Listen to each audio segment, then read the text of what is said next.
A ver, tratemos de imaginar un México sin trenes, con una deuda externa que lo tenía pues ahogado.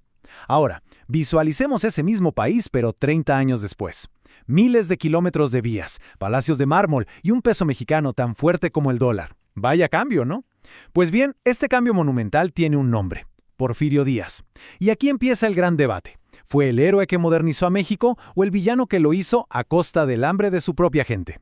Vamos a meternos de lleno en esto porque el contraste es brutal. Por un lado, un país prácticamente en ruinas. Por el otro, una nación completamente transformada. O sea, pasar de no tener ni un tren a tener 20.000 kilómetros de vías o de la bancarrota total a que el peso valiera lo mismo que un dólar, eso hoy suena a ciencia ficción. El progreso material, hay que decirlo, fue gigantesco.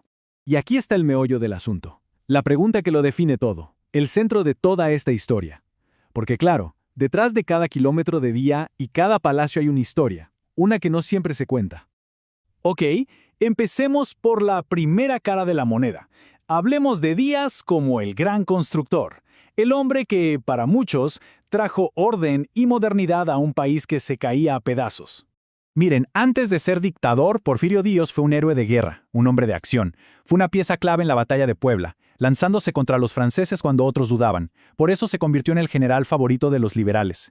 Pero la mayor ironía de su vida y de la historia de México es que él mismo se levantó en armas contra la reelección de Juárez. ¿Y cuál era su lema? Sufragio efectivo, no reelección. Irónico, ¿verdad? Cuando por fin llegó al poder, su filosofía fue muy simple, muy directa. Su lema era poca política, mucha administración, que en la práctica se tradujo en el famoso pan o palo. O sea, o estabas del lado del progreso y recibías los beneficios, el pan, o te oponías y te tocaba el palo, la fuerza del Estado. Y así, a las buenas o a las malas, pacificó a un país que llevaba décadas en guerra. 20.000. Repito el número porque es asombroso. 20.000 kilómetros de vías férreas.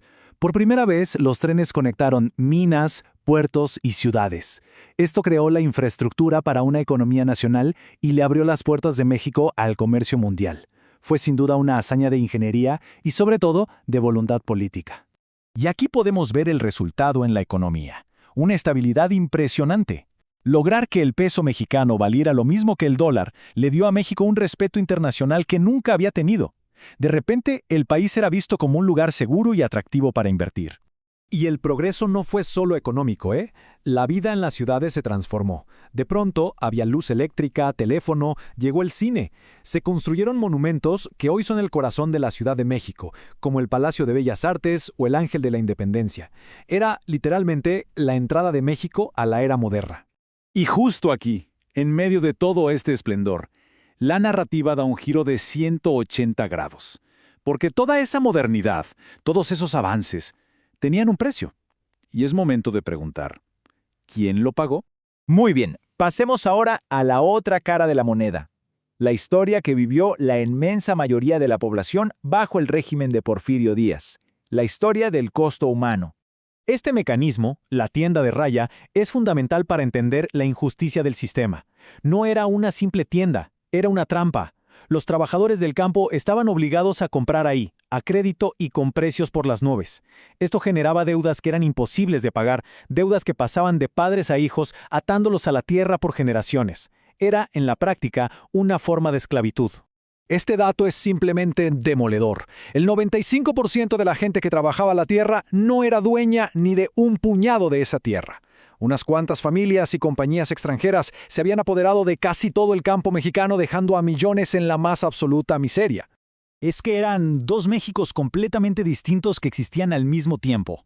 Mientras la élite brindaba con champaña francesa en la capital, en las plantaciones de Yucatán se vivía prácticamente en la esclavitud. Mientras se inauguraban teatros de ópera, la gente del pueblo se moría de enfermedades que ya tenían cura. Era un país de contrastes brutales. Entonces, aquí llegamos a un punto crucial. Esa impresionante red de trenes, el gran símbolo del progreso porfiriano, en realidad no se construyó para unir a los mexicanos entre sí. Su propósito principal era otro: conectar las minas y las haciendas con los puertos para sacar toda la riqueza del país, minerales, maderas, enequén, y enviarla al extranjero, enriqueciendo a unos pocos.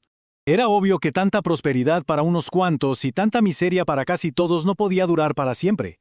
El propio régimen, en su estructura, llevaba las semillas de su propia destrucción. La olla de presión estaba a punto de estallar. Y así se vino todo abajo. El mayor error de Díaz fue político. En 1908, ya con 77 años, le dijo a un periodista estadounidense que México estaba listo para la democracia. Uf, esa simple frase despertó a toda la oposición que llevaba dormida décadas. Cuando se dio cuenta de su error e intentó dar marcha atrás, encarcelando a Madero y robándose la elección, ya era muy tarde. La rabia contenida por 30 años finalmente explotó. Estas fueron sus palabras casi proféticas salirse del país.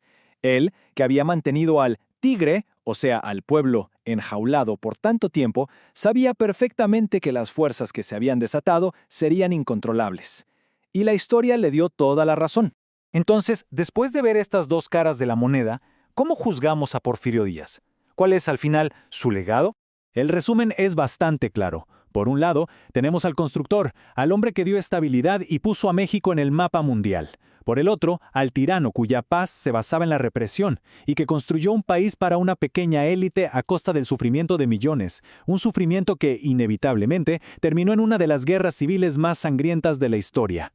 Y su final fue lejos de la tierra que tanto decía amar. Murió en París, en el exilio. Y hasta el día de hoy sus restos siguen allá, en el cementerio de Montparnasse, como un recordatorio permanente de lo controvertido que es su legado. Así que la pregunta final queda en el aire. Y es quizá la que mejor resume todo este dilema. ¿Merece los honores de un héroe nacional y que sus restos vuelvan a México? ¿O su legado de injusticia justifica que permanezca en el exilio incluso después de muerto? La respuesta, al parecer, sigue dividiendo a México hasta hoy.